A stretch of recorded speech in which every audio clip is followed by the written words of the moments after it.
unaware his wife was a secret CEO about to close an $847 million deal. Husband called her useless and fat in front of 200 guests and walked out with his mistress. What she did next crushed him. He didn't just insult her. He did it under blinding lights on a Victoria Island stage with 200 people watching, cameras flashing, and a woman in a red dress laughing into her champagne glass. Victor Cole stepped to the microphone, tuxedo sharp, ego sharper, and looked directly at the wife who had stood beside him for years. Then he joked loudly. "My wife? She's basically useless. Probably hiding near the buffet, as usual." The room erupted. She didn't.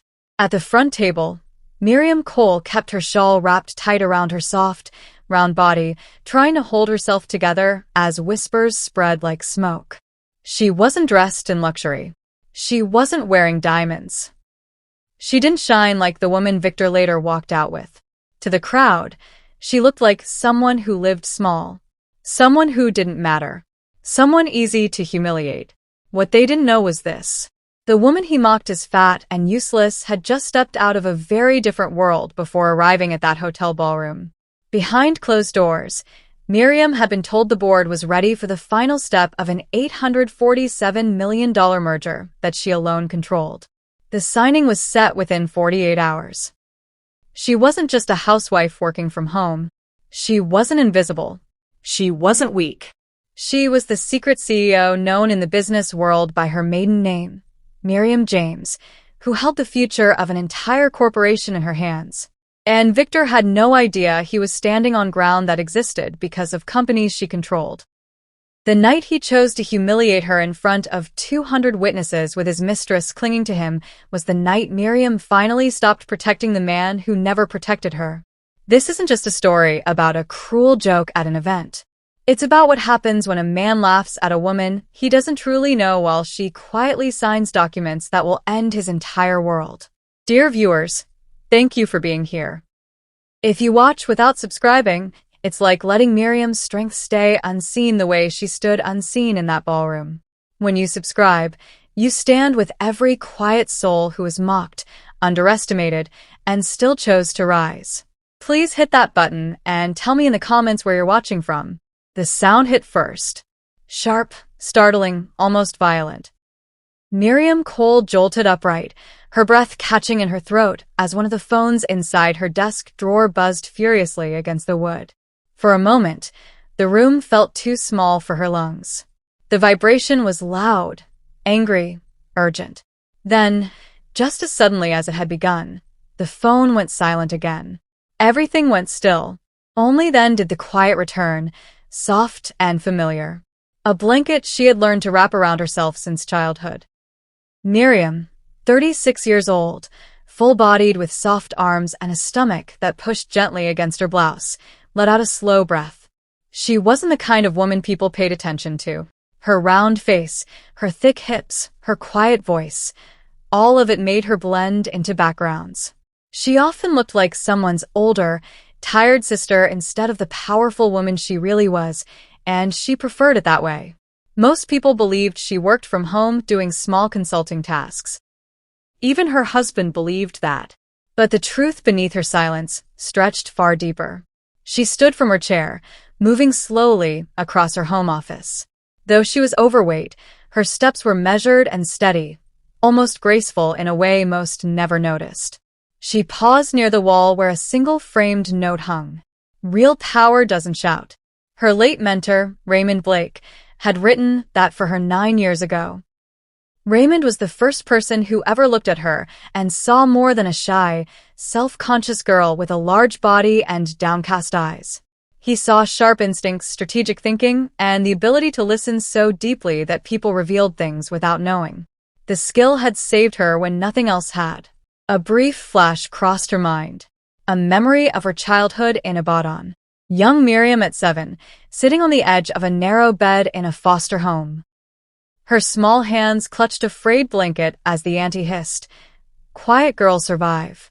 Quiet girls stay out of trouble." The house had been loud, chaotic, unpredictable, and Miriam learned early that noise invited danger. So she stayed silent. She watched. She learned from people. That silence had become her armor. It was also the root of her greatest secret. She walked back to the desk and slid open the drawer. Inside were 3 phones, all on silent. One was a simple smartphone with a cracked screen, her ordinary phone, the one Victor knew about. One was a sleek black encrypted device for her company's board and her lawyer. The third was a slim backup phone that Tessa Morgan, her lawyer, had insisted she keep for emergencies. Ordinary Miriam had no reason to have 3 phones. But CEO Miriam James did. Hidden behind the calm woman who looked like she worked simple jobs was a strategist who owned controlling shares in a tech investment firm expanding faster than anyone knew. On contracts and legal documents, she was Miriam James, using her maiden name. In the mail at home, she was Miriam Cole. Victor never bothered to ask why some envelopes never had his surname. She picked up the black, encrypted device. Her reflection in the dark screen showed a woman with tired eyes and a soft round jaw. A woman who looked gentle enough to be dismissed. A woman her husband often teased about her weight, calling her slow, careless with her body. He said these things as jokes, but jokes could bruise too. Her thumb hovered over the power button. For a moment, fear from her childhood whispered inside her. Stay quiet. Don't draw attention. Don't be seen. But she pressed the button anyway. The screen lit up. A single message glowed bold and clear from the board's secure channel. Board approved. You sign tomorrow as the primary CEO. Target acquisition list updated, including Sunrise Capital. Her heart thudded once. Heavy. Full. Sunrise Capital. Victor's employer. She swallowed hard and set the phone down. She felt her pulse settle into something strong, steady, almost dangerous. She didn't look like someone who could shake the world, but the world was about to learn otherwise. Outside, she heard the faint sound of a car pulling into the driveway. Victor, returning home earlier than usual. His voice carried faintly through the walls, sharp and impatient as always. Before Miriam could react, the same secure phone lit up again in her hand. A new message flashed, this time with a name at the top that made her stomach tighten. From Tessa Morgan. He cannot find out first. A chill ran through her. Whatever came next had already begun. The front door swung open harder than it needed to. Victor Cole stepped inside, loosening his tie with one hand while scrolling through his phone with the other. He didn't look up. He never did anymore. Miriam stood near the kitchen doorway, wiping her hands on a dish towel. The table behind her was set carefully, jollof rice still steaming, fried plantain arranged neatly, chicken stew that had taken her 2 hours to prepare the way he liked it. She had even lit a small candle, though she wasn't sure why. Hope, maybe. Or habit. Victor finally glanced up. His eyes swept over her quickly, landing briefly on her stomach, her hips, her soft arms. His mouth twitched into something that wasn't quite a smile. You look tired, he said, but his tone carried no concern. You know, stress makes you bigger. Miriam's fingers tightened around the towel. She forced herself to breathe evenly, to keep her face neutral. This wasn't new. The comments never were. Dinner's ready, she said quietly. Victor moved past her into the dining room, already distracted by his phone again. He sat down heavily, pulled his plate closer, and began eating without waiting for her. Between bites, he smiled at his screen, soft, warm, private. The kind of smile he used to give her years ago. Miriam sat across from him, hands folded in her lap. She watched him eat the food she had made, watched him glow with satisfaction that had nothing to do with her presence. Big event tomorrow night, Victor said suddenly, not looking up. Awards ceremony. My company's honoring me for the quarterly performance numbers. There should be a good crowd. That's wonderful, Miriam said softly. I'm proud of you. He waved a hand dismissively. Just for something flattering, yeah? Something that doesn't make you look? He paused, as if searching for a kind word and finding none. Just something nice. And maybe don't eat too much beforehand. You know how cameras add weight. The words landed like stones in her chest. Miriam nodded, swallowing the hurt the way she always did, quietly, completely, until it settled somewhere deep where no one could see it. Victor's phone buzzed. He glanced at it, and his whole face changed. Brightened. He typed quickly, fingers moving with an eagerness he never showed when texting her. A memory surfaced, unbidden and sharp. 7 years ago. A younger Victor sitting at this same table, head in his hands, bank notices spread in front of him like accusations. Student loans, credit cards, late fees compounding into an avalanche he couldn't escape. He had cried that night. Real tears. "I'm drowning, Miriam. I can't breathe." She had taken his hands in hers. "How much do you need?" "I can't ask you for." "How much?" She had used every naira she'd saved from her quiet consulting work, money she'd been setting aside for something she couldn't even name yet. She transferred it all without hesitation. Victor had wept into her shoulder, promising he would never forget.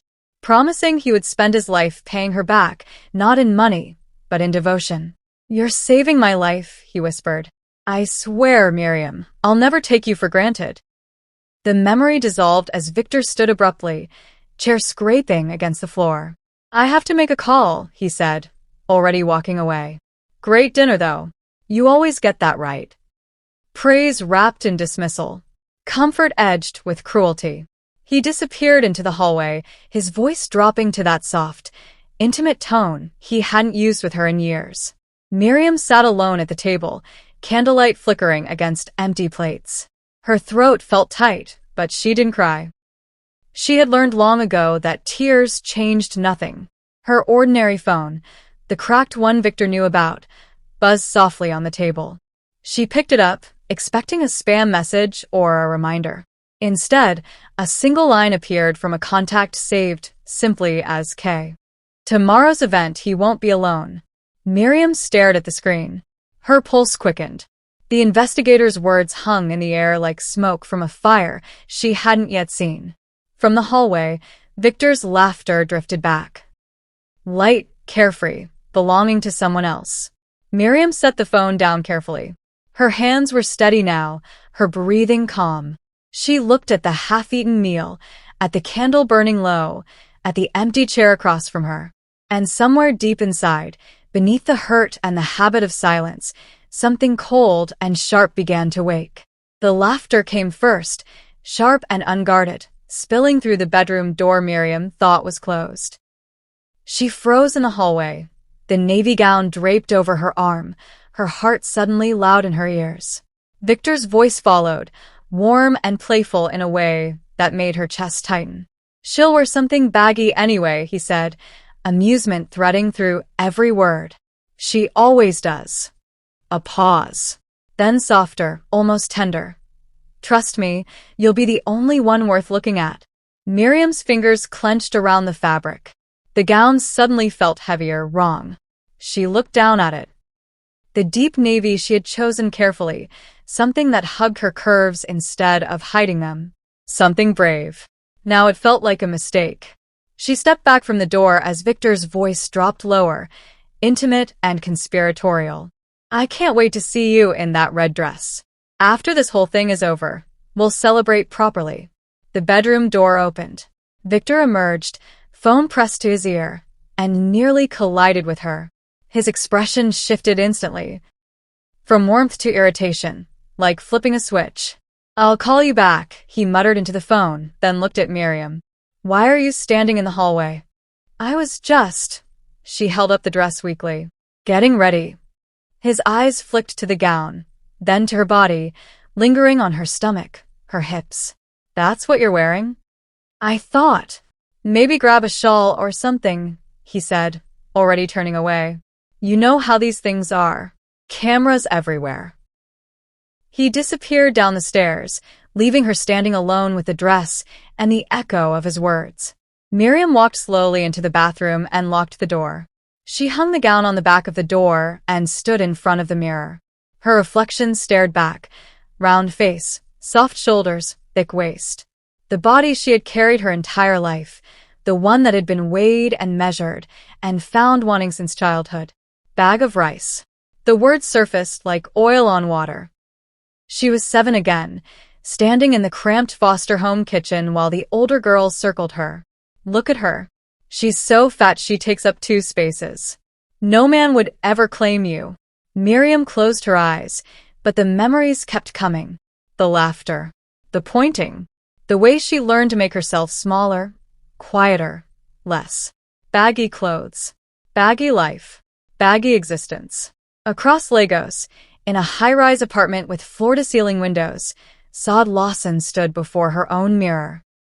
The red dress clung to her slim figure like a second skin, bold, daring, impossible to ignore. She turned slightly, admiring the way the fabric caught the light. Her phone lit up with Victor's text, "You're going to kill me in that dress." Saad smiled, fingers moving quickly across the screen. "That's the plan. Can't wait to celebrate after. Just you and me." She snapped a photo. The dress, the curve of her hip, the promise of the evening ahead, and hit send. Then she reached for her lipstick, the same crimson as the dress, and painted her lips with the confidence of someone who had already won. Back in the cold bathroom, Miriam's ordinary phone remained silent on the counter. But in her desk drawer downstairs, the slim emergency phone, the one she rarely checked, suddenly glowed to life. The device Tessa had insisted she keep. The one connected to Kelvin Reed's secure channel. By the time Miriam finally returned to her office to hide the navy gown and retrieve her shawl, she noticed the faint light bleeding through the drawer's edge. Her hands trembled as she opened it. A photo filled the screen. Victor in a hotel hallway she recognized from near his office. His hands gripping a woman's waist. A woman in heels and a tailored suit, her face turned toward his. Their lips pressed together. Not a peck, not an accident. An intimate, hungry kiss. The message below was brief. "If you look closely tonight, you'll see her. Red dress. Front row. K." Miriam stared at the image until her vision blurred. Then she set the phone down carefully, walked back upstairs, and wrapped the shawl around her shoulders, thick, dark, covering. Her reflection in the hallway mirror looked smaller now. Hidden.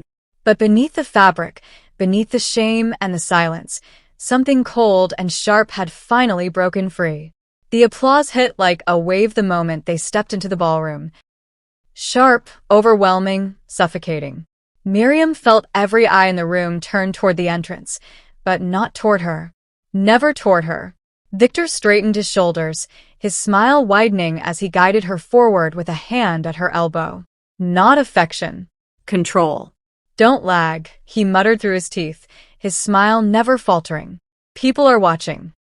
The ballroom sparkled with crystal chandeliers and polished marble. 200 guests filled the space. Executives in tailored suits, women in designer gowns, waiters gliding between tables with champagne flutes balanced on silver trays. The air smelled of expensive perfume and ambition. Miriam pulled her shawl tighter around her shoulders as they moved deeper into the crowd. Her navy gown felt too tight suddenly, too visible beneath the fabric she used to hide. She kept her eyes down, counting steps, breathing carefully.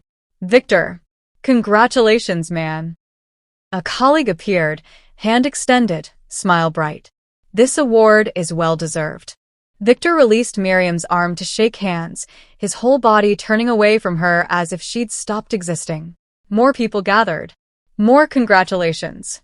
More laughter. Miriam stood just outside the circle, invisible. A woman in pearls glanced at her briefly, then leaned toward her companion. The whisper carried anyway. "Is that his wife?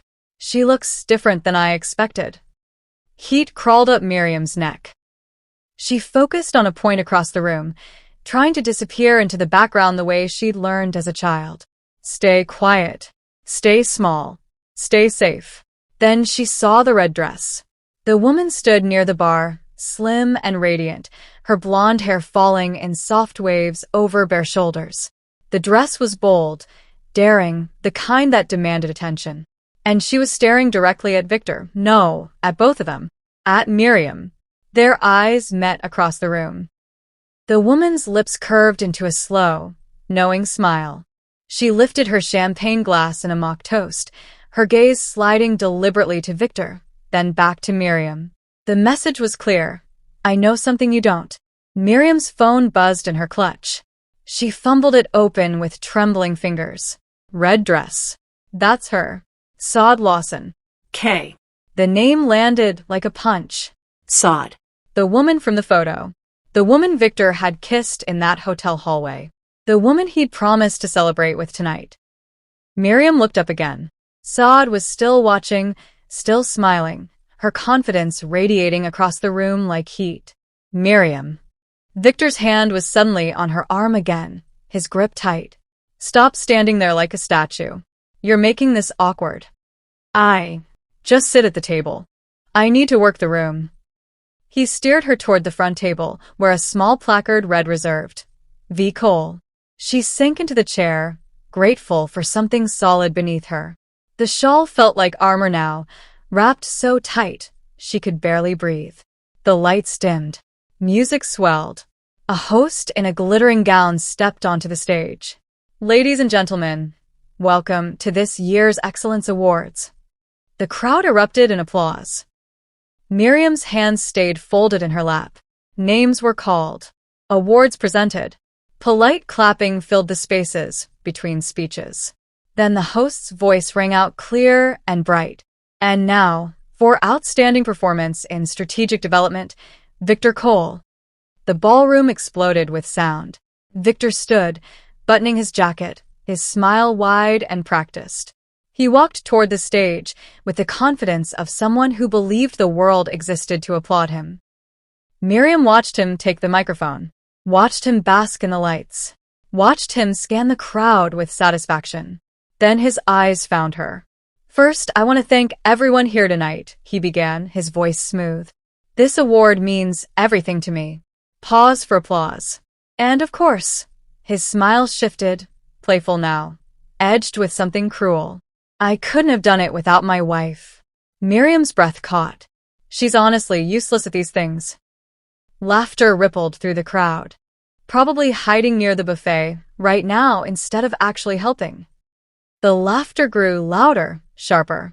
Miriam felt it pierce through her chest like broken glass. Her vision blurred at the edges. Her hands gripped the shawl until her knuckles went white. The room spun. Colors bled together. All she could hear was the laughter, wave after wave of it, drowning her. Near the bar, Sada's high, musical laugh cut through the noise. Light. Delighted. Cool. Miriam's heart pounded so hard she thought it might crack her ribs. Heat flooded her face. She couldn't breathe, couldn't move, couldn't disappear. Bag of rice. Fat girl. Useless. No one would want you. The childhood voices merged with the present laughter until she couldn't tell them apart. A soft voice broke through the chaos. Ma'am. She turned. A waiter stood beside her, young and nervous, holding something small and dark. He glanced around quickly before slipping it into her hand. Someone said to give you this. Said you'd recognize it. Miriam looked down. The slim emergency phone. The duplicate Tessa had mentioned. 2 small letters engraved on the edge. Empty. The screen was already glowing. A photo filled it. Victor and Sod in the hotel hallway, his hands on her waist, their mouths locked together. But this was a different angle. Closer. More intimate. Impossible to deny. The phone buzzed again. A new message. Activate Plan Mercy? TM. On stage, Victor was still smiling, still soaking in applause. Sod was watching from across the room, victory written in every line of her body. Miriam's fingers closed around the phone. Her breathing steadied. The laughter faded into background noise. She looked at the message again. 3 words that would change everything. Her thumb hovered over the screen. Then, with a calm that surprised even her, she typed 1 word. Yes. Miriam stood slowly, the emergency phone clutched in her hand. The ballroom noise pressed against her from all sides, laughter still echoing from Victor's joke, glasses clinking, conversations buzzing like static. But inside her chest, everything had gone quiet. She didn't run. She didn't cry. She simply walked, 1 foot in front of the other, moving toward the side exit while Victor continued his speech on stage, basking in applause that felt like it was happening in another world. A few heads turned as she passed, but no one stopped her. No one ever did. The hallway outside was blessedly cool and empty. Miriam kept walking until she reached the glass doors leading to the parking area. The night air hit her face, sharp and clean, cutting through the fog in her mind. Her hands trembled as she fumbled for her car keys. The shawl slipped from her shoulders, but she didn't bother picking it up. She reached her car, a modest sedan Victor often complained wasn't impressive enough, and collapsed into the driver's seat. For a moment, she just sat there, staring at the steering wheel, her breath coming in short, shallow pulls. Then the phone in her hand buzzed. She looked down. Tessa Morgan's name flashed across the screen with an incoming call.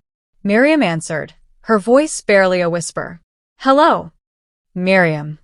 Tessa's voice was steady, anchoring. "I saw your response. Are you safe? Are you alone?" "I'm in my car. Outside." "Good. Listen to me carefully. I need you to confirm this is what you want. Once we start, there's no going back." Miriam closed her eyes. Behind her eyelids, she saw Victor's face on that stage, smiling, confident, cruel. She saw Sada's mocking toast. She heard the laughter that had followed his words like an avalanche. Useless. Hiding near the buffet. She opened her eyes. "Do it," she said, her voice stronger now. "Activate everything." There was a brief pause on the other end. Then Tessa spoke with quiet intensity. "Plan Mercy is now active. Grace Holden is filing emergency restrictions on all joint accounts as we speak. Victor will retain access to what's legally his, but he won't be able to touch anything you built. Kelvin Reed is moving to final surveillance position, and I'm preparing the merger documents for tomorrow morning's signing." Miriam's heart pounded, but not with fear. With something else. Something that felt dangerously close to power. "How long?" she asked. "Grace needs 20 minutes to process the banking holds. Kelvin is already in position at the hotel Victor booked for tonight. Yes, he booked a room. We have the reservation under his name." Tessa paused. "Miriam, he's not coming home tonight." The words should have hurt. Maybe they did. But underneath the hurt was a strange sense of clarity, like waking from a long, confused dream. "What do I do now?" Miriam asked. "Go home. Lock the doors. I'm sending you encrypted copies of everything we've compiled. Financial records, surveillance photos, timeline documentation. Review them if you can. Tomorrow morning at 9, you sign the merger documents at the firm. By 10, the press conference begins. By noon, Victor's world will look very different." Miriam's throat tightened. "Tessa, I'm scared." "I know." Tessa's voice softened. "But you're not alone. And you're not powerless. Not anymore." The call ended. Miriam sat in the silence of her car, the phone still warm in her palm. Across the city, in different locations, the pieces began to move. Grace Holden sat in her home office, surrounded by financial documents and 3 computer screens glowing with data. Her fingers flew across the keyboard, filing electronic requests with the bank's emergency authorization department. Her silver hair was pulled back, her reading glasses perched on her nose. 7 years, she muttered, scanning another suspicious transfer.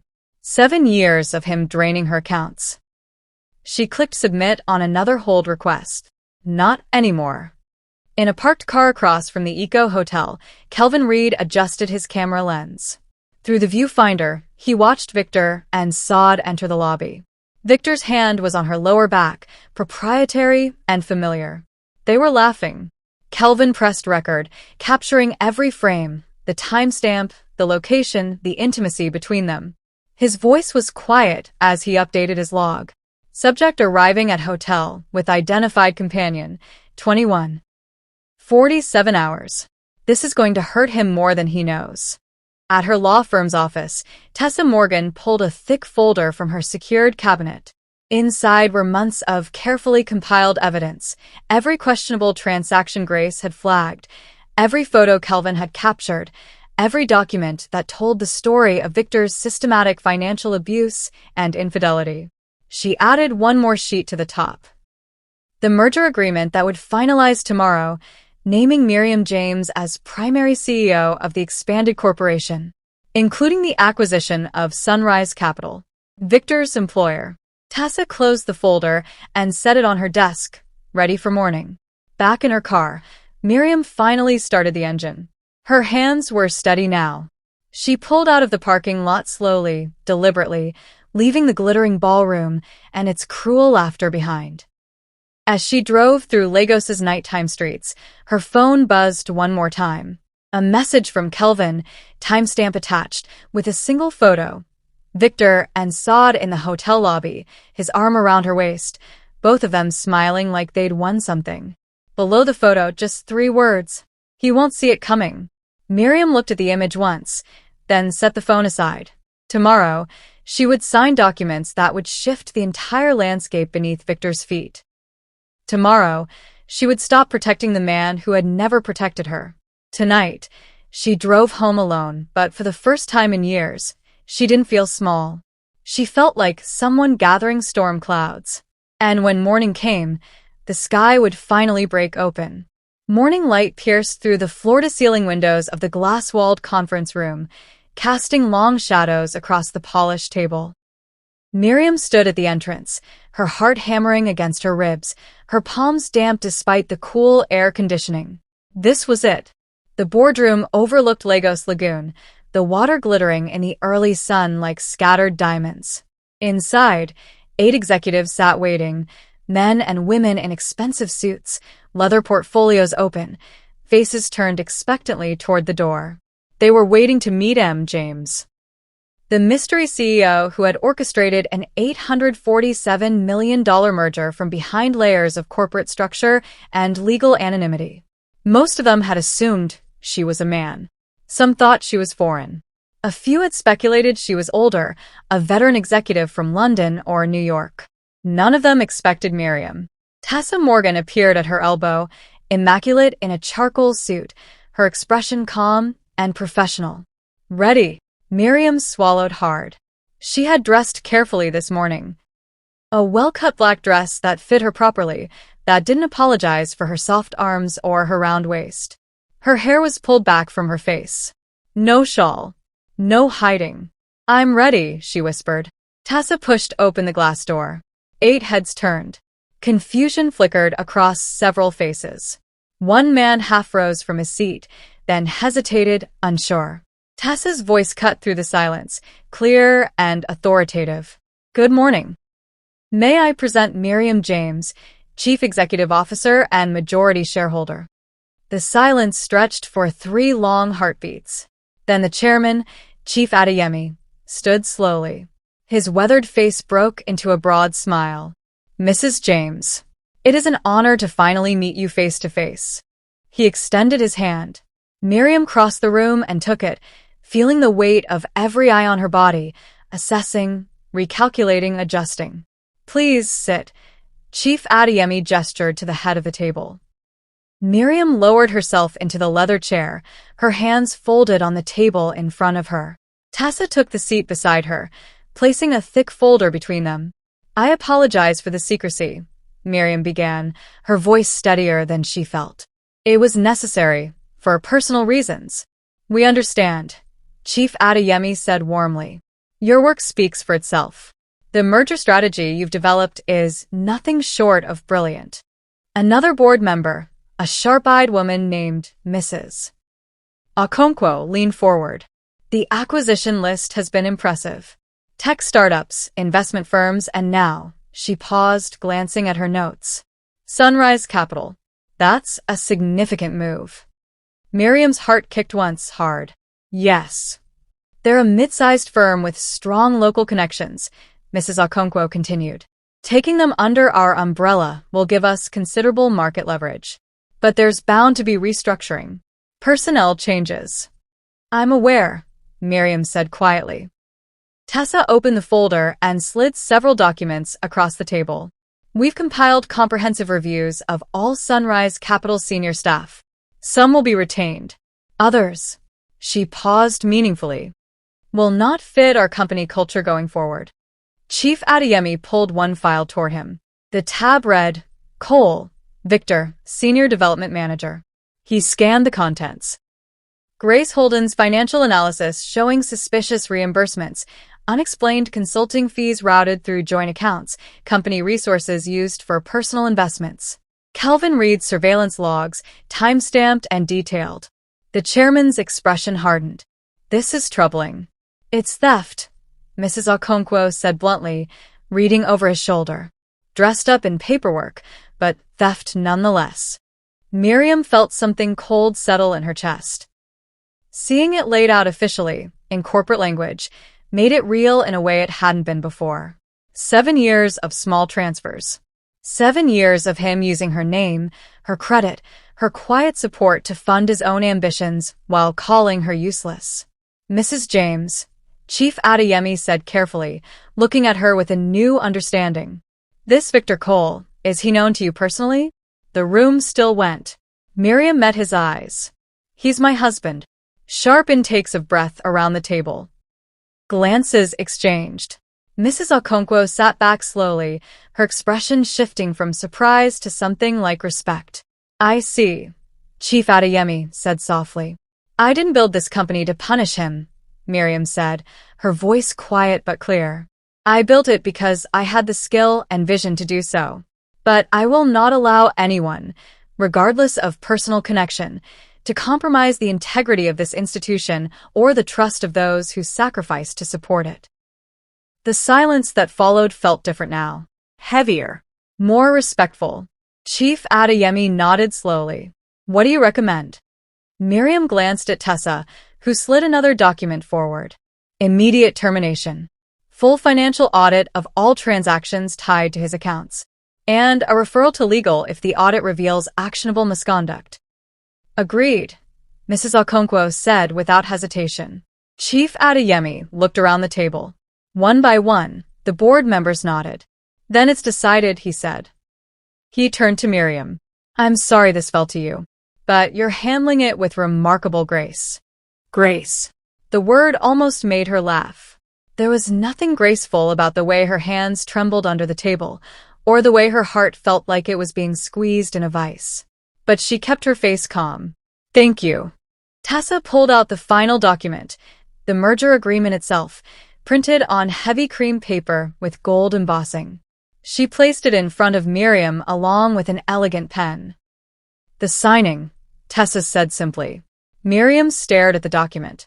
Her name, Miriam James, printed clearly at the bottom. Space for her signature. The culmination of years of silent work, quiet strategy, invisible power finally made visible. She picked up the pen. Her hand trembled slightly as she touched the tip to paper. Then, in one slow, deliberate stroke, she signed her name. Miriam J. Cole. The flourish at the end felt like a door closing. And another opening. Chief Adeyemi stood, applauding. The rest of the board followed. Miriam sat frozen for a moment, the pen still in her hand, the weight of what she'd just done settling over her like a heavy coat. The press conference is in 2 hours, Tessa reminded her gently. The announcement will go public then. Miriam nodded, setting down the pen carefully. Across the city, at a fuel station on Victoria Island, Victor Cole swiped his credit card for the 3rd time. The machine beeped angrily. Transaction declined. He frowned, tried another card. Same result. Sir, the pump is holding up the line, the attendant said impatiently. Victor's phone buzzed. A text from his bank. Joint account access has been restricted by primary account holder, Miriam Cole. His stomach dropped. He tried calling the bank. Busy signal. Tried another card, his emergency credit line. Declined. Confusion turned to panic. He abandoned the fuel station and drove toward his office, his mind racing. This had to be a mistake. Some technical glitch. Miriam didn't even know how to access their accounts properly. She barely understood banking. He pulled into the Sunrise Capital parking lot and headed for the entrance. His key card didn't work. Victor swiped it again. Red light. Access denied. What the hell, he muttered. The security guard at the desk looked up. Mr. Cole? HR asked you to report to conference room B immediately upon arrival. Why? What's going on? The guard's expression was carefully neutral. They'll explain, sir. Victor's hands were shaking as he took the visitor's badge, and headed for the elevators. His phone kept buzzing. Decline transaction notifications. A text from the service department complex. Rent payment has failed. Please update payment method. The elevator doors opened on the executive floor. His floor. But people who normally greeted him warmly now averted their eyes. Whispered behind hands. Conference room B had frosted glass walls. He could see figures inside, waiting. Victor pushed the door open. 3 people sat at the table. Sunrise Capital's HR director, a company lawyer, and Chief Adeyemi himself. On the table in front of them, a folder with his name on it. Mr. Cole, the HR director said. Please sit down. What's this about? My cards aren't working, my key. Sit down, Chief Adeyemi repeated, his voice harder now. Victor sat. The lawyer slid the folder toward him. We've become aware of several concerning financial irregularities tied to your expense accounts and company resources. Victor's mouth went dry. I don't. What are you talking about? Additionally, the HR director continued, evidence has come to light regarding an inappropriate relationship with a contractor that violates company policy. The lawyer opened the folder. Photos spilled out, Victor and Saad at the hotel, kissing in the hallway, entering the room together. Time-stamped. Undeniable. Victor's vision swam.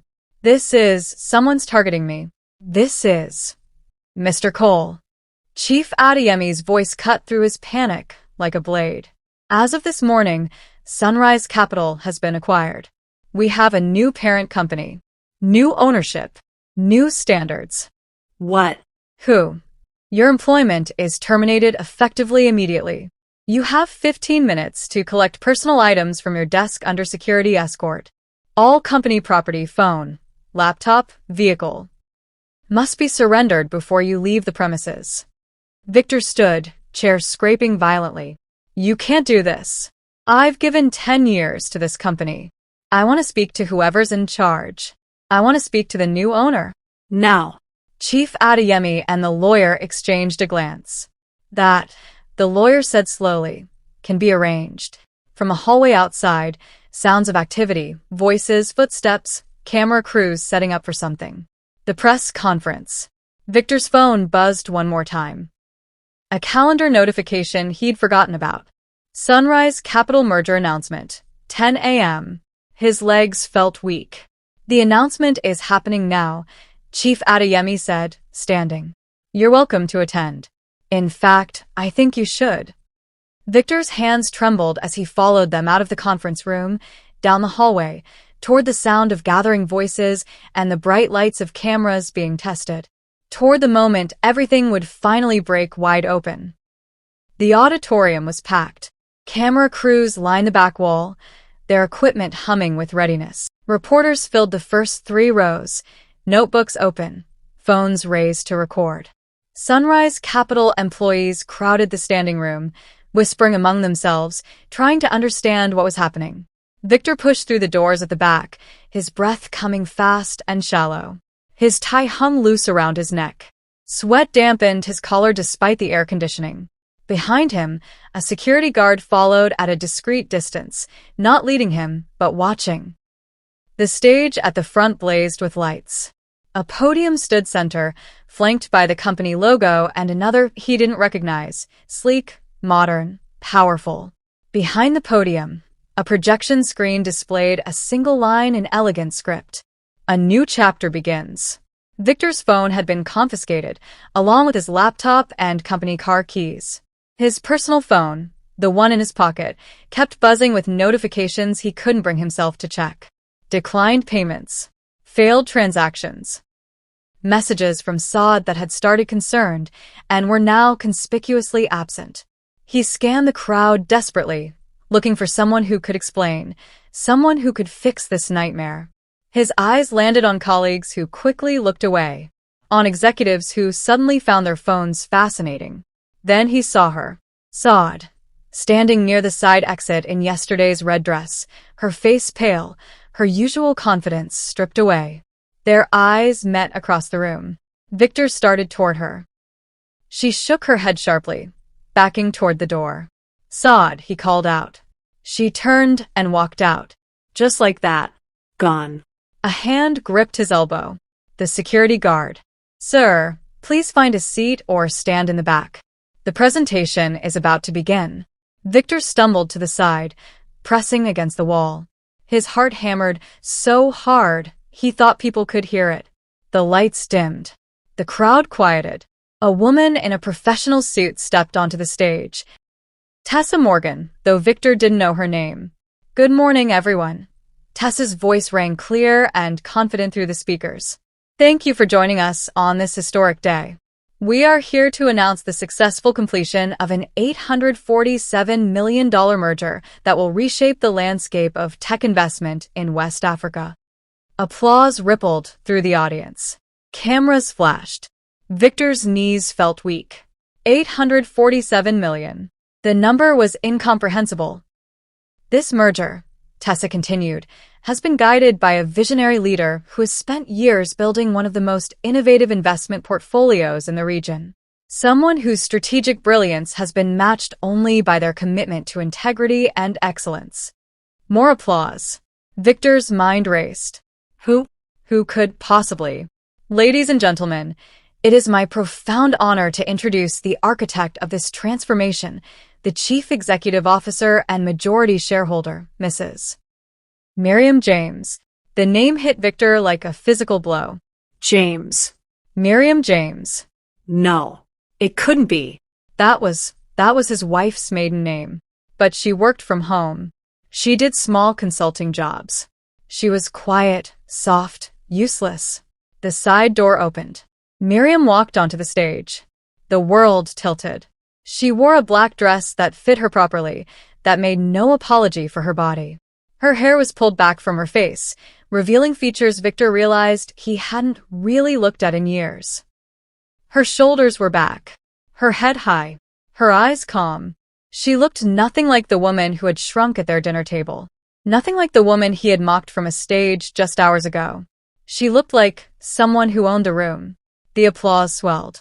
Board members stood. Reporters raised their cameras higher. Light bulbs flashed like small explosions. Victor's mouth fell open. His brain couldn't process what his eyes were seeing. "No," he whispered. "No, that's my wife. That's just Miriam. She can't. But she could." She was. Miriam reached the podium and took a moment to look out at the crowd. Her gaze swept across the faces, past the cameras, past the board members, past the employees. Then her eyes found Victor pressed against the wall at the side of the room. Their gazes locked. For 3 long seconds, neither moved. Then Miriam turned back to the microphone. "Thank you," she said softly, and her voice, her quiet, careful voice, filled the entire auditorium. "My name is Miriam James, though some of you may know me by another name, Miriam Cole." Gasps rippled through the crowd. Heads turned. People began connecting dots, remembering the humiliation from last night's gala, remembering Victor's speech. "Today marks the finalization of a merger I have been building toward for 7 years," Miriam continued, her voice steady. "A merger that brings together innovation, integrity, and vision. And yes, as part of this expansion, we have acquired Sunrise Capital." More murmurs. Sunrise employees exchanging confused looks. Victor tried to move forward, but his legs wouldn't cooperate. His voice came out strangled. "Miriam." She didn't look at him. "Under new ownership," she said, "we will maintain a zero-tolerance policy for financial misconduct and ethical violations. Any staff member whose actions compromise the dignity of this institution or the trust of those who sacrificed to build it will not continue with us going forward." The words landed like stones in still water, rippling outward. Chief Adeyemi stood from his seat in the front row. "Mrs. James has already reviewed key personnel files. Necessary changes have been made to ensure we move forward with integrity." Victor's breath came in short, desperate gasps. Wait, no, I need to speak. He pushed away from the wall, stumbling toward the front. Security moved to intercept him, but he shoved past, his voice rising above the murmurs. Miriam. Miriam, what are you doing? That's my company. I work there. The room fell silent. Every camera swung toward him. Every phone was raised to capture his unraveling. Miriam's hands gripped the podium edges. For a moment, Victor saw something flicker in her eyes. Not anger, but something deeper. Sadness, maybe. Or grief for what should have been. You worked there, she said quietly, and the microphone carried her words to every corner of the room. Past tense. You don't have the right, his voice cracked. I'm your husband. You are my husband, Miriam corrected, her voice still gentle, still measured. The man I supported through debt. The man I fed and sheltered and believed in. But the man who stood on a stage last night and called me useless. Her voice finally wavered, just slightly. That man, I don't know anymore. Victor's face crumpled. Please. Miriam, please. I'll lose everything. The security guards reached him now, hands on his arms, pulling him back gently but firmly. Sir, you need to leave. No. Miriam, don't do this. I'm begging you. Cameras captured everything, his desperation, his tears, his complete unraveling. Flashes exploded like small fireworks. Reporters scribbled frantically. From the back of the room, a woman's voice cut through. Isn't it the man from last night? The one who humiliated his wife at the gala. Another voice. Oh my God, she's the CEO? She's the one he called useless? Whispers spread like wildfire.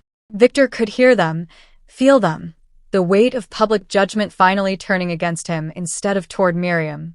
The security guards pulled him toward the exit. He craned his neck back, still calling her name. Miriam.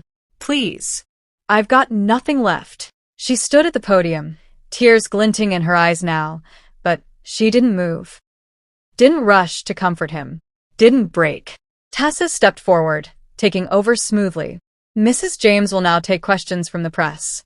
Hands shot up across the room. Voices overlapped. Mrs. James, can you comment on your husband's termination? How long have you been running this company in secret? What message does this send about financial abuse in corporate settings? Victor was pulled into the hallway. The doors closed behind him, muffling the voices, the questions, the new chapter unfolding without him. He collapsed against the wall, sliding down until he was sitting on the floor, his expensive suit rumpled, his face in his hands. His phone buzzed. He pulled it out with shaking fingers. A text from Saad. I can't be part of this. I'm sorry. Don't contact me again. Another buzz. An email from his lawyer. No, not his lawyer anymore. Miriam's lawyer. Tessa Morgan. The subject line read, Petition for dissolution of marriage. Attached, divorce papers. Formal. Legal. Final. Victor's phone slipped from his fingers and clattered to the floor. Inside the auditorium, Miriam's voice continued, answering questions with quiet authority, building something new from the ashes of what had broken. And outside in the hallway, Victor Cole sat alone in the ruins of the world he thought he controlled, finally understanding what it meant to be powerless. Finally understanding what he'd done. But understanding came too late. The ground he'd stood on had belonged to someone else all along. And now, with one signature, one press conference, one moment of her silence finally speaking, she'd taken it back. Miriam's hands trembled as she gripped the edges of the podium, but her voice remained steady. The questions kept coming, wave after wave, each one carrying the weight of years she'd spent invisible. Mrs. James, how long have you been secretly running this company? She took a breath. 7 years. Since shortly after my marriage. Why this secrecy? The question hung in the air.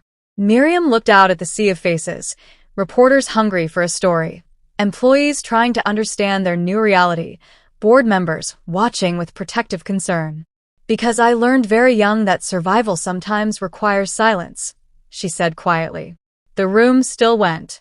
I grew up in foster homes and Abadan where making noise meant inviting danger. That silence became my shield. But it also became my prison. A female reporter in the third row leaned forward. And your husband had no idea? No. Miriam's throat tightened. I kept this part of my life separate because... She paused, searching for words that wouldn't sound like weakness. Because I was afraid. Afraid of losing what little I thought I had. Afraid that taking up space, professionally, physically, any way at all, would cost me the love I was trying so hard to earn. Cameras flashed, capturing the tears that finally spilled down her cheeks. But she didn't wipe them away. Not anymore. Last night, my husband stood on a stage and called me useless in front of 200 people, Miriam continued, her voice breaking but not stopping. He made jokes about my body, about my worth, while I sat there wearing a shawl I'd wrapped around myself because he'd told me to hide. The room was utterly silent now. What he didn't know, what I should have told him years ago, is that the money he was spending, the lifestyle he was enjoying, the ground he was standing on, it all came from the woman he was mocking. She looked directly at the cameras. Not because I wanted revenge, but because I had been building something real while he was building something false. Chief Adeyemi stood from his seat. Mrs. James has created opportunities not just for herself, but for countless others. Her vision extends far beyond this merger. Tessa stepped forward, placing a document on the podium. Mrs. James is announcing today the establishment of the Raymond Blake Foundation, named after her late mentor. The foundation will support Nigerian women who have been financially and emotionally abused while carrying their families forward. Miriam touched the paper with shaking fingers. Raymond Blake taught me that real power doesn't shout. It signs documents. It builds foundations. It creates pathways for others. Her voice strengthened. This foundation will provide legal support, financial literacy education, and emergency resources for women who feel trapped the way I felt trapped. Applause began slowly, then built to something thunderous. Women in the audience stood first, then others joined. The sound washed over Miriam like a wave. But it wasn't the triumph she felt. It was grief. Grief for the years lost. For the love that never was. For the man Victor could have been if he'd ever truly seen her. A young reporter raised her hand. What happens to Victor Cole now? The room fell quiet again, waiting. Miriam looked toward the doors where Victor had been removed. My husband, my former husband, will face the consequences of his financial misconduct. That's not revenge. That's accountability. She paused. But I won't destroy him completely. That's not justice. That's just becoming what hurt me. Tessa leaned in. The dissolution papers include terms for Mr. Cole's rehabilitation. If he completes 2 years of supervised community service, teaching financial literacy to widows and single mothers in underserved communities, the foundation will sponsor a modest professional restart. Murmurs rippled through the crowd. Some looked confused. Others nodded with understanding. Why? Someone called out. After everything he did? Miriam's eyes glistened. Because my mentor taught me that mercy without accountability is enabling. But accountability without mercy is just cruelty wearing a different face. She wiped her cheek. Victor will sit in plastic chairs in Ajagunal and Mushin. He will listen to women like me, women who sacrificed everything for men who gave back nothing but contempt. And maybe, if there's anything redeemable left in him, he'll learn what it means to see people he's been taught to ignore. The silence that followed was reverent. A veteran journalist in the back stood. Mrs. James, what would you say to other women living in similar situations? Miriam looked directly at the camera, knowing her words would travel beyond this room. I would say your silence is not your weakness. Sometimes it's your survival. But there comes a day when survival is not enough. When you have to ask yourself, am I hiding to stay safe? Or am I hiding because someone taught me I don't deserve to be seen? Her voice dropped to barely above a whisper, but the microphone caught every word. You deserve to be seen. Your work deserves recognition. Your body deserves respect. Your voice deserves to be heard. She pressed her hand against her heart. And if the person beside you cannot celebrate your rising, then they were never meant to rise with you. The room erupted again. Not just applause, but something deeper. Recognition. Solidarity. Release. Tessa touched Miriam's elbow gently. We should conclude. But Miriam held up one hand. One more thing. The noise died down. To the woman in the red dress who stood in this building earlier, who thought she was winning something by taking what was never really there, Miriam's voice was firm but not cruel. I hope someday you understand that a man who betrays one woman will betray another. And I hope you find your own strength before you learn that lesson the hard way. Cameras swung toward the exits, but Saad was long gone. Miriam stepped back from the podium. Thank you all for coming. As reporters surged forward with more questions, security formed a protective line. Tessa and Chief Adeyemi guided Miriam toward a side exit, away from the chaos. In the quiet hallway beyond, Miriam's legs finally gave out. She leaned against the wall, her breath coming in great, shuddering gasps. You did it, Tessa said softly, standing beside her. It's done. It doesn't feel like winning, Miriam whispered. No, Tessa agreed. Justice rarely does. Not at first. That comes later. Chief Adeyemi offered her a bottle of water. My daughter is watching this press conference at home. She just texted me. She says you're her hero. Miriam looked up, tears streaming freely now. I don't feel like anybody's hero. Heroes rarely do, he said gently. They just feel like people who get tired of being small. Down the hallway, through a window overlooking the parking lot, Miriam could see Victor being escorted to the security gate.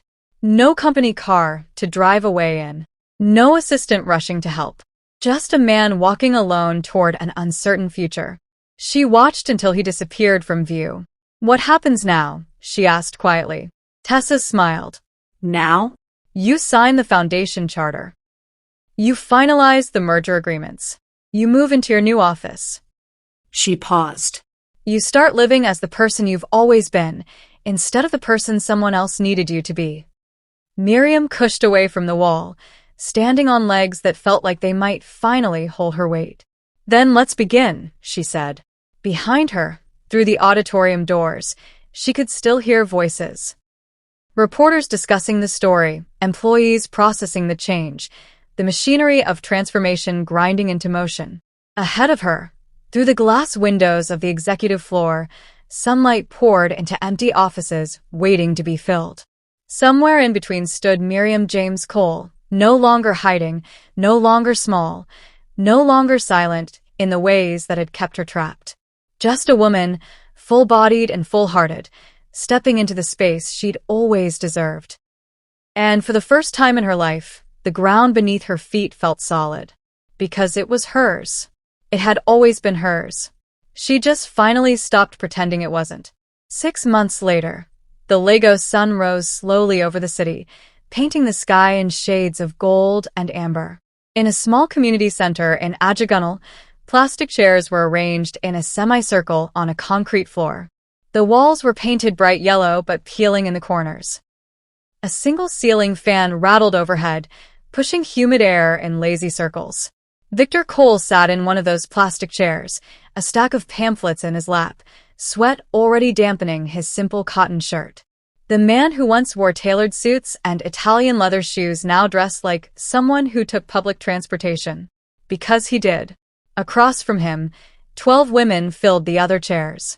Widows, mostly. Some abandoned by husbands who'd taken everything. Others supporting families alone after years of financial abuse they'd never had words to name. Mama Ngozi, a woman in her 50s with gray threading through her hair, studied Victor with sharp eyes. So, you're the man Sister Miriam sent to teach us about money? Victor swallowed hard. Yes, Ma. The same Sister Miriam whose foundation is paying for this program? Yes, Ma. Mama Ngozi tilted her head. And you used to work for a big company? Had a nice car, nice office? I did. What happened? The question sat heavy in the air. Victor's hands tightened on the pamphlets. 6 months ago, he would have lied, would have blamed others, would have twisted the story until he was the victim. But 6 months of sitting in rooms like this one, listening to women's stories, had worn away the armor of his pride like water on stone. "I stole from my wife," he said quietly. "Not with a gun, not by force. But I took her money, her support, her sacrifice. And I used it for myself while telling her she was worthless." Silence filled the room. "When she finally stopped protecting me from the consequences," Victor continued, "I lost everything. Job, home, respect. Everything." He looked up, meeting Mom Ngozi's eyes. "I deserve to lose it." A younger woman in the back spoke up. "My husband did the same thing. Took my trading money for his business. When the business failed, he blamed me for not giving him more." Her voice cracked. "He called me useless too." Victor felt something twist in his chest. "I'm sorry. Sorry doesn't feed my children," she said flatly.